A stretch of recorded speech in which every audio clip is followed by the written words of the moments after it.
আসসালামু আলাইকুম রহমতুল্লাহ। আশা করি সবাই ভালো আছেন। আজকে আমরা ভিডিও ক্লাসে লোগো ডিজাইনের অন্যতম একটি পার্ট সিগনেচার লোগো নিয়ে আমরা কথা বলবো। সিগনেচার লোগোটা আসলে কাদের জন্য এবং কি প্রয়োজনে লাগে। সিগনেচার লোগোটা খুবই এসেনশিয়াল এবং খুবই গুরুত্বপূর্ণ একটি পার্ট, যেটা আসলে গ্রাফিক ডিজাইনের বা লোগো ডিজাইনের একটি অন্যতম একটি পার্টের মধ্যে রয়েছে। এর ডিজাইনটা মূলত সবার জন্য নয়। এই লোগো ডিজাইনটা তারাই ব্যবহার করে যারা মনে করেন যে ফটোগ্রাফি করে, ওয়েডিং ম্যানেজমেন্ট করে, তারপরে রাইটার, তারপরে বড় বড় ব্যক্তি নাম পর্যায়ে যারা আসলে সফল অ্যাথলেটার, ক্রিকেটার যারা আছে, তারা আসলে সিগনেচার লোগোটা নিজের জন্য আসলে সিলেক্ট করে ওনার নামের সাইনটাকে বেস করে, অথবা ওটা দিয়ে আসলে কি ধরনের লোগো হতে পারে। এই জন্য আসলে ক্লায়েন্ট যারা সেলার আছে তাদেরকে বলে থাকে যে আমার জন্য একটা লোগো তৈরি করো। যেমন মনে করেন লিওনেল মেসি, ওদের সিগনেচার লোগো আছে, রোনালদো সিগনেচার লোগো আছে। তারপরে বড় বড় যে ওয়েডিং কোম্পানিগুলো আছে, বিউটিশিয়ানরা আছে, তাদের সবার ক্ষেত্রে কিন্তু ব্যবহৃত হয় সিগনেচার লোগোগুলোই আসলে বেশি পরিমাণ ব্যবহৃত হয়। এই জন্য আসলে সিগনেচার লোগোটা খুব বেশি গুরুত্বপূর্ণ। তবে সিগনেচার লোগো তৈরি করার ক্ষেত্রে সিগনেচার ফন্টটাই বেশিরভাগ ক্ষেত্রে 80% ক্ষেত্রে সিগনেচার ফন্টই ব্যবহার হয়। এছাড়াও কিছু ক্ষেত্রে পেডের মাধ্যমে যখন করা হয় তখন ব্রাশ টুল দিয়ে সিগনেচারগুলো মেক করে ওনার নিজের সিগনেচারটা নিজে ড্র করে দেন, অথবা যারা সেলার থাকে তারা ওনার সিগনেচারের অনুরূপ সিগনেচারটা ক্রিয়েট করে সিগনেচার লোগোটা তৈরি করেন। এইভাবে আমরা বিভিন্ন ধরনের, অনেকে আছে ওয়াটার কালার পিছনে ব্যাকগ্রাউন্ড নিয়ে সিগনেচার লোগো তৈরি করা হয়ে থাকে। এরকম বিভিন্ন ধরনের সিগনেচার লোগোর ক্ষেত্রে যেটা হয়ে থাকে, নামটা হলো গুরুত্বপূর্ণ। এরপরে আপনি যদি কোনো সাইন অ্যাডজাস্ট করতে চান, কোনো সিম্বলকে ইনক্লুড করতে চান, তাহলে খুব সহজেই আমরা এই জিনিসগুলোকে ইনক্লুড করতে পারি। আপনি যত ধরনের সিগনেচার দেখবেন, ইভেন ফাইবারের মধ্যে সিগনেচার লোগোর উপরে আলাদাভাবে ক্যাটাগরি করে দেওয়া আছে। আপনি যদি ফাইবারের মধ্যে ওই ক্যাটাগরি বেস সিগনেচার লোগো দিতে চান, যেমন আমি এখানে সিগনেচার লোগো লিখি, সিগনেচার লোগো দেখেন আলাদাভাবে ক্যাটাগরি মিন করা আছে। এই সিগনেচার লোগোর প্রচুর পরিমাণ চাহিদা রয়েছে ইন্টারন্যাশনাল মার্কেট প্লেসে, প্রচুর চাহিদা রয়েছে। আপনি যদি চান এই সিগনেচার লোগো বেস কাজ করতে, তাহলে এখানে সিগনেচার ফন্ট বেস ব্যবহার করেও আপনি সিগনেচার লোগো তৈরি করে ওই পর্যায়ে থেকে উপার্জন করা আপনার পক্ষে সম্ভব।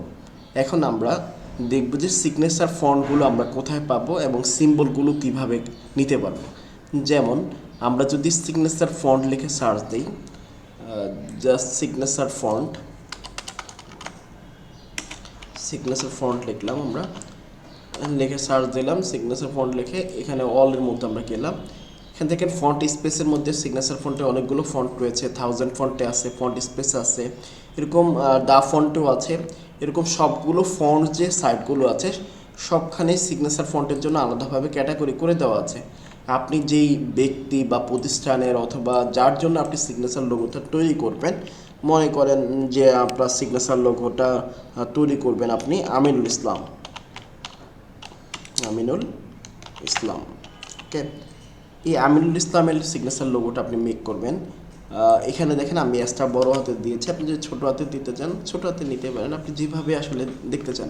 আপনার কাছে যেই সিগনেচারটা মনে হবে অ্যাপ্রোপ্রিয়েট, আপনি ওই সিগনেচার ফন্টটাকে ডাউনলোড করে আপনার ডিজাইনের মধ্যে আপনি ব্যবহার করতে পারবেন। তারপরে সিগনেচার ফন্টের মধ্যে আবার অনেকগুলো আছে, সিগনেচার স্ক্রিপ্ট রয়েছে, সিগনেচার ক্যালোগ্রাফিক রয়েছে, সিগনেচারের মধ্যে সিগনেচার ফর্মাল ওয়ে রয়েছে। এরকম অনেকগুলো সিগনেচার ফন্টের মধ্যে আরও অনেকগুলো পার্ট রয়েছে, যেগুলো ব্যবহার করে আপনি সিগনেচার ফন্টটা তৈরি করে আপনার ডিজাইনের মধ্যে কাজে লাগাতে পারেন। এই জিনিসগুলো আপনার জন্য খুব ক্যালোগ্রাফিক আছে, কার্ভশিপ সিগনেচার আছে। আপনি যেমন ফন্টের মধ্যে আসলে আপনি সিগনেচারটাকে বসাইতে চান, ওই ফন্টের মধ্যে বসিয়ে আপনার সিগনেচার লোগোটা মেক করতে পারেন। আশা করি এই জিনিসটা বুঝেছেন। তারপরে আপনি জাস্ট ফন্টটাকে সেভ করবেন, ডাউনলোড করে জাস্ট আপনি ফন্ট থেকে আপনি ইউজ করলে হবে। ক্যাজুয়াল কার্ভ আছে, থিক কার্ভ রয়েছে, এরকম কার্ভের মধ্যেও আমার অনেকগুলো প্রকার রয়েছে, ফন্টের আছে। আপনার কাছে যেটা আসলে সুইটেবল মনে হবে, আপনার কাছে পারফেক্ট মনে হবে, ওই ফন্টটাকে আপনি ইউজ করতে পারবেন। এরকম সিগনেচার ফন্টের জন্য শুধু ফন্ট স্পেস নয়, দা ফন্টের মধ্যে রয়েছে। যেমন আমরা যদি দা ফন্টের মধ্যে যাই, ফন্ট থেকে আমার এখানে দা ফন্ট আছে। গুগল ফন্টের মধ্যেও আমরা এই যারা দেখতে পাবো, এই যে স্ক্রিপ্টের মধ্যে রয়েছে ক্যালোগ্রাফিক ফন্ট।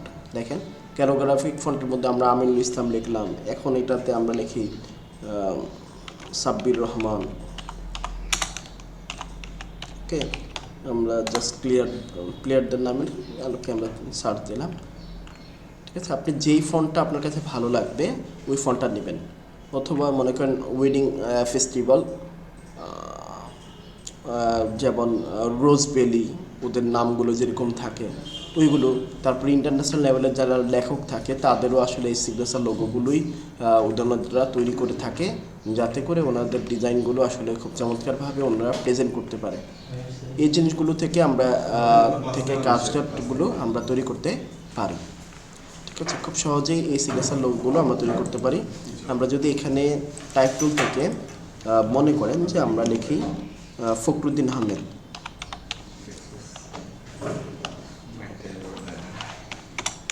ফখরুদ্দিন আহমেদ লিখলাম। আমরা এখানে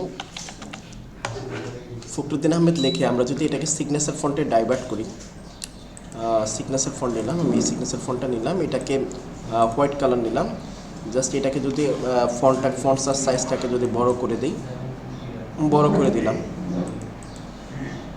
এটাকে যদি সেন্টারে রাখি, আর্টবোর্ডের জাস্ট অ্যালাইন টু আর্টবোর্ড, দুই পাশে আমি সেন্টারে রাখলাম। এখান থেকে আমি এটাকে ফটোগ্রাফার দিয়ে দিলাম, বা অন্য যে কিছু ইনক্লুড করতে চাই ওটাকে আমি ইনক্লুড করতে পারবো।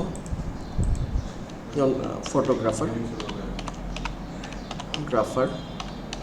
ওকে, অথবা রাইটার, অথবা ইভেন্ট ম্যানেজমেন্টর, অথবা আপনি যে নাম দিতে চান ওই নামে আপনি দিয়ে রাখতে পারেন। ঠিক আছে, ইভেন্ট ম্যানেজমেন্ট,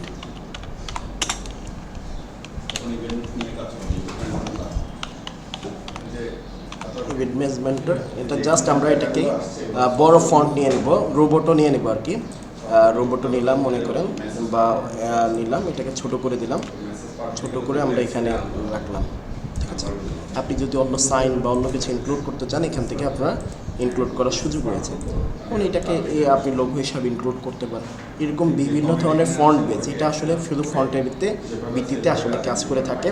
এই জন্য আমরা বেসিক এই ফন্টের কাজগুলো দেখলাম। আমরা ক্লাসে আবার বিস্তারিতভাবে এই বিষয়টা নিয়ে কথা বলবো। এবার আমরা আরেকটা কাজ দেখব, যেমন এস নিলাম, আমি এখানে এটাকে আমি বড় করলাম, বড় করে রাইট বাটনে ক্রিয়েট আউটলাইন করলাম। ক্রিয়েট আউটলাইন করার পরে এটাকে স্ট্রোক ফন্টে নিলাম, ডাইভার্ট করলাম। ডাইভার্ট করার পরে এটাকে রাইট বাটন থেকে আনগ্রুপ করতে পারি। এরপরে আমরা এটার মধ্যে যেটা করতে, এটাকে সিলেকশন করে সিজার টুলে যাব। সিজার টুল থেকে আমরা এটাকে করতে পারি, জাস্ট এখানে ক্লিক করব। এই পাশেও সেমভাবে আমরা এটাকে ক্লিক করবো। আমরা দুইটা ওয়েতে এটা করা যায়, আমরা দুইটা ওয়েতেই দেখব। জাস্ট এটাকে ডিলিট বাটন চাপ দিলে এটা ডিলিট হয়ে গেল। আবার এই কাজটাকে আমরা আরেকটা ওয়েতে আমরা দেখব, পেন টুল থেকে অ্যাড অ্যাঙ্কর পয়েন্ট থেকে আমরা যদি এখানে একটা অ্যাঙ্কর পয়েন্ট অ্যাড করি, দেন আমরা যদি ডিরেক্ট সিলেকশন টুল থেকে এটাকে সিলেক্ট করি, দেন ডিলিট বাটন চাপ দিই, তাহলে এটাকেও আমরা কেটে ফেলতে পারবো।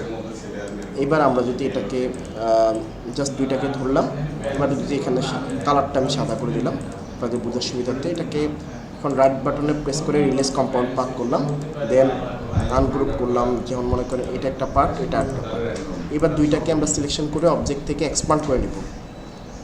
ওকে, এক্সপান্ড করলাম। এক্সপান্ড করার পরে এবার ব্লিন টুল থেকে জাস্ট এখানে একটা ক্লিক করলাম, এখানে একটা ক্লিক করলাম। ওকে,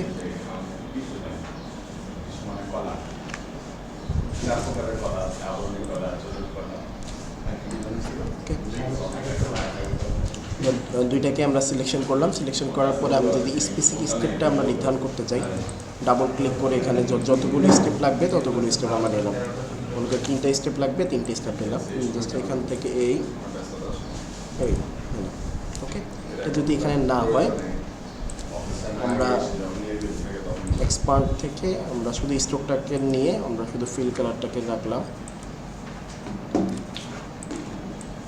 এবার দুইটাকে সিলেকশন করে ব্লিন্ড টুল থেকে এই ব্লিন্ড, ওকে, এটা যেটা হচ্ছে অবজেক্ট থেকে আমরা এক্সপান্ড করার সময় এটাকে ফিল কালারটাকে অফ করবো, স্ট্রোক কালারটাকে সেটা রাখবো। স্ট্রোক কালারটাকে আমরা রাখলাম। দেন এবার দুইটাকে আমরা সিলেকশন করলাম। এবার ব্লিন্ড টুল থেকে এটাকে সিলেকশন করলাম, এটাকে সিলেকশন, ওকে, তাও হচ্ছে না। আমরা আরেকটা লেটার নিই।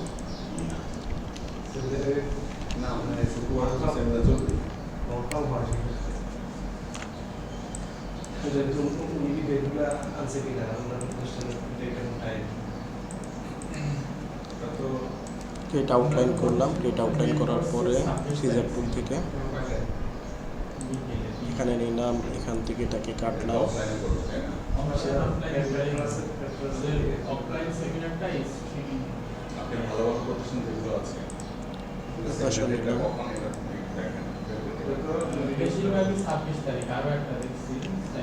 জাস্ট ওকে আমি ক্লিক করি। দুইটাকে সিলেকশন করে এটাকে যদি আনগ্রুপ করে ফেলতে পারবো। এরপরে যদি আমরা এটাকে রিলিজ কম্পাউন্ড পাথ করি, রিলিজ কম্পাউন্ড পাথ করবো, দেন অবজেক্ট থেকে এটাকে এক্সপান্ড করে নেব। এক্সপান্ড করলাম, দেন আমরা ব্রিং টুল থেকে করলাম, যতগুলো লাগবে ততগুলো আমাদের এখানে নিতে পারলাম। ঠিক আছে, এইভাবে এই কাজটা আমরা করতে পারি। সবাইকে ধন্যবাদ। আল্লাহ হাফেজ। আসসালামু আলাইকুম ওয়া রাহমাতুল্লাহ।